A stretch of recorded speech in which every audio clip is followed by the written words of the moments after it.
it is okay for you to be exactly who you are, but you don't have to impose exactly who you are on other people. Other people don't have to accept that. You could be exactly who you are away from other people. The problem is you start to impose exactly who you are on other people, and people got a problem of exactly who you are. Nobody has to accept exactly who you are. I'm sorry. That's reality. A trans woman was admitted into a sorority, but then it was contested. I think that's how it went. So a trans woman tried out for a sorority. I guess they admitted her, but contested by the fellow members. The judge dismissed the lawsuit. Okay, and so she's speaking out. A major legal victory when a judge dismissed a suit about Artemis Langford, who is a student at the University of Wyoming and made history last fall as the first openly transgender woman to join a sorority. Being the first can be incredibly hard, and this case is no exception.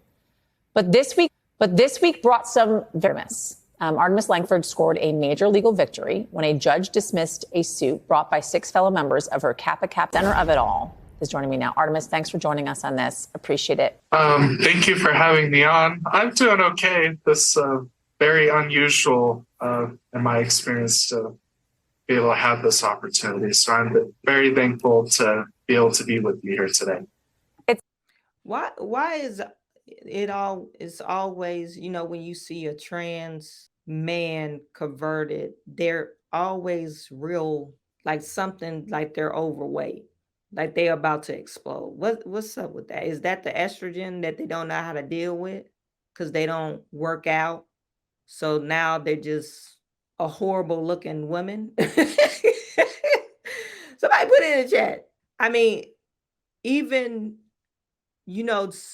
okay, so natural born females that's chubby, they don't even look like this.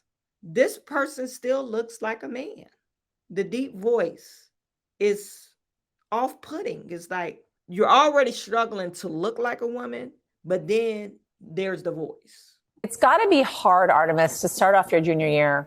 You should be thinking about what classes you're taking, which friends you're going to be hanging with, what opening year parties you're going to be going to. Instead, you're thinking about this lawsuit and how members of your sorority didn't want you to be a part of it. What is that? Members of your sorority don't want you to be a part of it because you're not a woman. When you think of sororities, you think of really girly stuff. Talk about boys, really like, that's when I think of a sorority. I mean, I think about real giddy and laughy type of like, oh my God, he looked at me. That kind of stuff. That's why I never joined a sorority because I'm probably stereotyping sororities, but I know some sororities, they have community service that you could participate in. Some sororities are on academics, some sororities are classes. So it all depends on what type of sorority it is, but you don't see sororities synonymous with men. You don't see that. Even Black sororities, the Zetas, you could say the Zetas were more like rough, but you never called them, oh, there's some lesbians. You never called them that. But you would say, oh, these are the hood sororities, but you never equate them to being a man. She's thinking about that because she caused her own, and I'm being respectful, I'm saying she, but it's really a he, his own problems. Nobody has to accept you. The only person that has to accept you is you. So whenever you will learn that, life will be more grand for you. But until then, you're always going to be miserable because you're always looking for acceptance. Like for you? It's been a very difficult year, to say the least. The sheer awe and surrealness of being in a media cycle again and again, even though I didn't necessarily want to be given all this attention just because of my identity. And then just the sheer terror of being in a lawsuit and not knowing what happens next, especially with threats online and harassment, both physically and then online, has been very hard on myself and those that are in my chapter, and campus in general has been very affected because of that. Do people it's very difficult to do people harass you on campus? do that. Do they say things to you on campus? There have been some confrontations and interactions. Some are more pleasant than one would think. Like, one person came up to me saying that, oh, they were going to pray for me. I don't know in what context they wanted to convey that, but I thought it was like, oh, thank you for praying for me. Others have been just very hostile with passive aggression or glares and bumps into you, like someone like purposely tries to hit into you. Oh, man.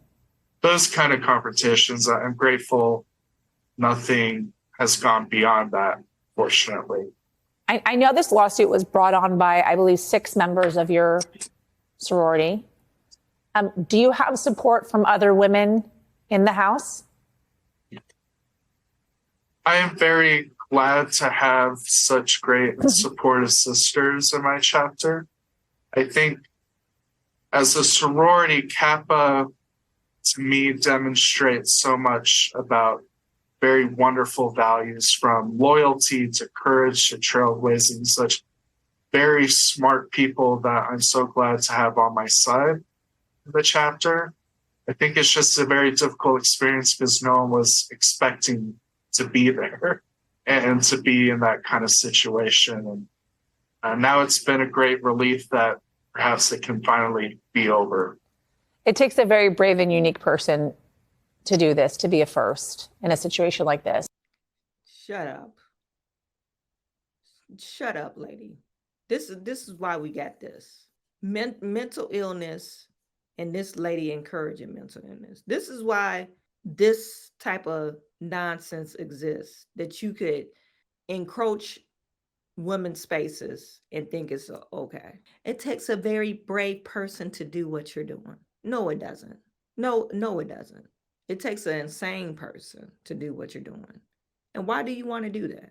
Why are you trying to encroach on people's spaces and you're not that? That's why they brought a lawsuit up, and this is in Wyoming, and they threw it out. They threw this case out, favoring this guy. And then to continue on, what makes you want to stay with everything that you've been through? I think I want people to know that everything that they've experienced, that I'm certainly not the first trans person to ever be attacked by elements in the media to be used. And unfortunately, I don't think I'll be the last, but I want people to know that it's never okay for that kind of scrutiny on a... Does this look like a woman? The problem is these sorority sisters allowed them, oh yeah, you could, they probably grew up with one of them. Oh yeah, you could come over, girl. Oh, you look so beautiful. Lying to this person, lying to this wannabe girl. Said, oh yeah, you could join a sorority. All these liberal nut jobs saying, oh yeah, you could join. We don't have any problem. And then the sorority of the overarching sorority got wind, like, hell no, this is a man. Why? We're not being nice. Sororities are meant for women. Now, this man could join a fraternity, but he would not be accepted there because they don't have cross-dressers in the fraternity. I am, and I was right, I am Artemis Lanford. I don't know what Artemis Lanford, that ain't even a boy girl name. You need to change your name. I'm from Lander, Wyoming. I went to high school here. I love this state. I love this campus and this community. And I just hope that they see me as a person I am and not the ideology that they perceive me as. No, it's not an ideology. You are a man. We see you as a man. You just got an odd shaped haircut. And what's going on with this body, I don't know. But you look like a man. So when I said I was right, this person grew up in this neighborhood, went to school with these people. Oh, I'm going to apply for the sorority here. You should, girl. You should. You look beautiful. And they let them in, and the overarching sorority said, oh, this is a man. This sorority is for women only. Women only. And they let him join and got disappointed. That's what happened. A person just because of their identity, just because I'm trans. And I hope that, you know, even if there's one person out there that feels that their identity is being attacked, that it's okay to be who they are. And it's never okay to be attacked on their identity, whether it's because of their race, their gender identity, their sexual orientation, religion, or creed. That every day that they can be themselves is a good day for us all. It's okay to be exactly who you are. Artemis Langford, thank you so much. Appreciate it. And let me say this. It is okay for you to be exactly who you are, but you don't have to impose exactly who you are on other people. Other people don't have to accept that. You could be exactly who you are away from other people. The problem is you start to impose exactly who you are on other people, and people got a problem of exactly who you are. Nobody has to accept exactly who you are. I'm sorry. That's reality. So anyway, that's all I got to say about that. You guys let me know what you think in the chat.